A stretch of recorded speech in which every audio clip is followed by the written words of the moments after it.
Shalom Bapak Ibu yang dikasihi oleh Tuhan Yesus. Pada hari ini saya akan menyampaikan tentang kekhawatiran yang salah.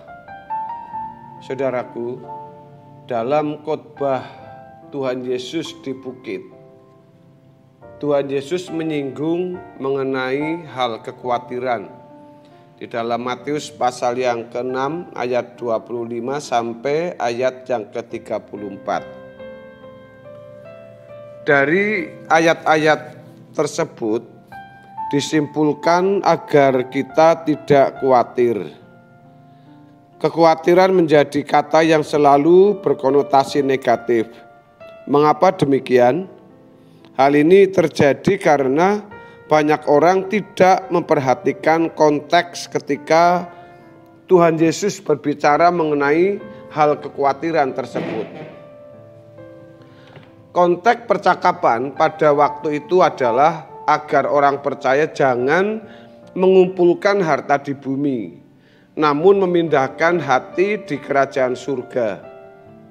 Nasihat bahwa kekayaan bisa menggelapkan pengertian dan puncaknya adalah agar setiap orang mengabdi hanya kepada Tuhan. Kepada Tuhan saja atau tidak sama sekali.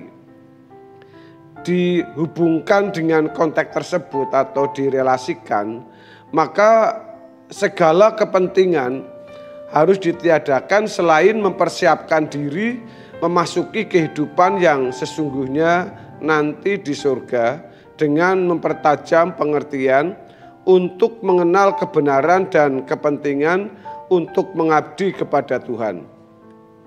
Tentu saja Tuhan sendiri akan mendukung penuh kehendaknya supaya terwujud dalam kehidupan orang percaya. Lalu apa sebenarnya kekhawatiran itu? Kekhawatiran adalah perasaan terancam atau maksud saya terancam oleh sesuatu hal yang bisa terjadi atau akan terjadi menimpa dirinya sehingga menimbulkan ketidaktenangan dalam hati. Seperti contohnya situasi saat ini ya, karena ada PPKM, lalu mungkin bisa lockdown, usaha bisa berkurang omsetnya dan lain sebagainya, profitnya sehingga semakin menurun, sementara kebutuhan harus terus berjalan. Itu bisa membuat seseorang merasa terancam dengan situasi atau keadaan yang sedang dialami oleh kita semuanya. Saudara yang dikasihi oleh Tuhan Yesus, bisa terjadi atau terjadi artinya bisa benar-benar terjadi atau tidak, itu kekhawatiran. Jadi bisa terjadi dalam hidup kita atau tidak terjadi.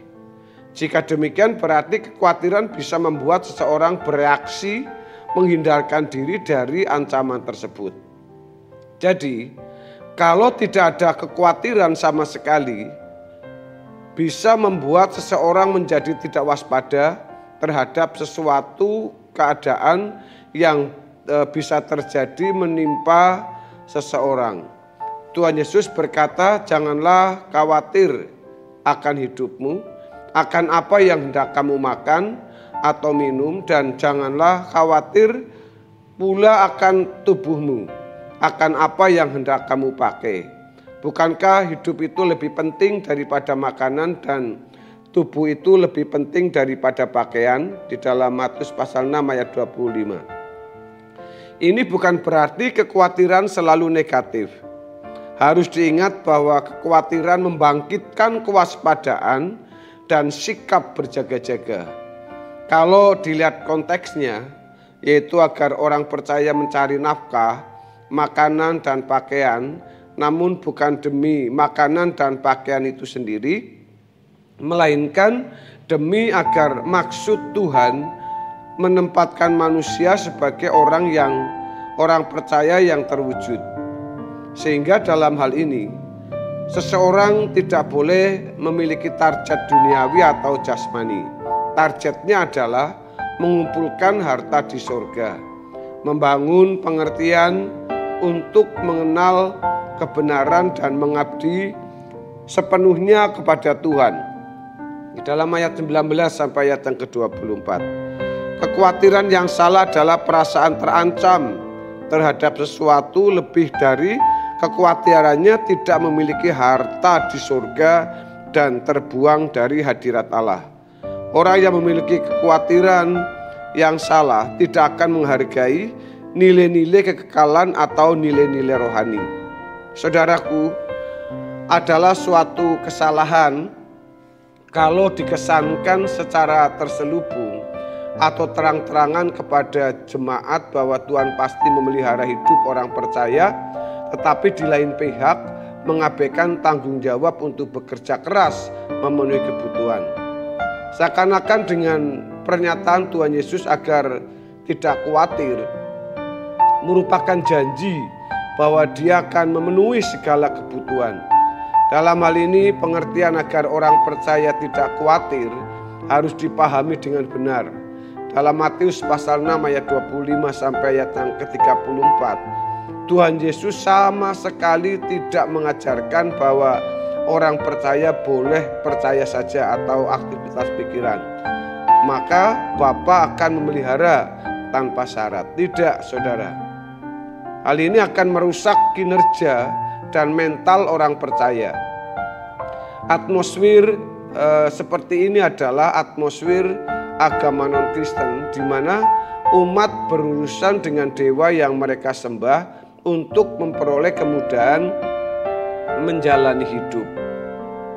Perjalanan hidup orang percaya akan sukar sebab harus mengumpulkan harta di surga dan mengabdi sepenuh kepada Allah Bapa. Tuhan Yesus menunjuk burung di langit dan bunga bakung di ladang sebagai contoh.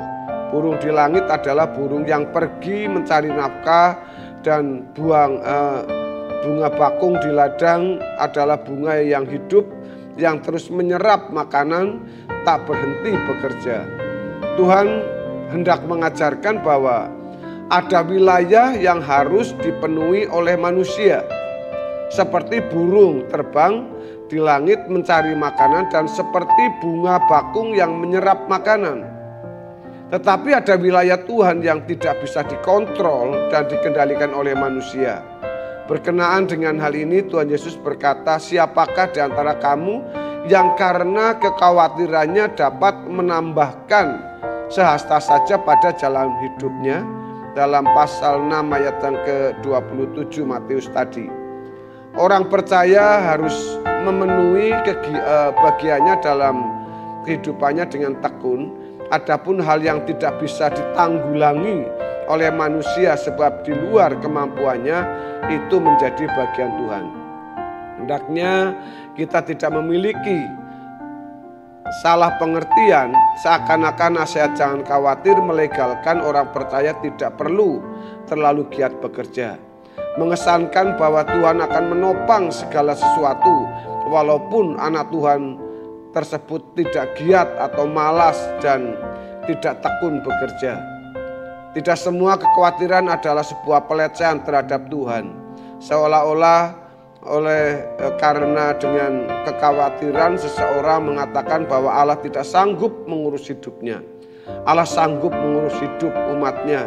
Saudara, di akhir situasi yang seperti ini Allah sanggup menjagai saudara, Allah sanggup menolong saudara.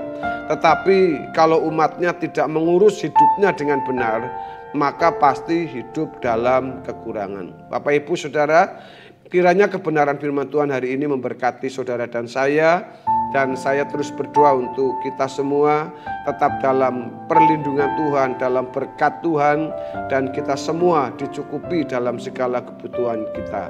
Tuhan Yesus memberkati kita, haleluya, amin.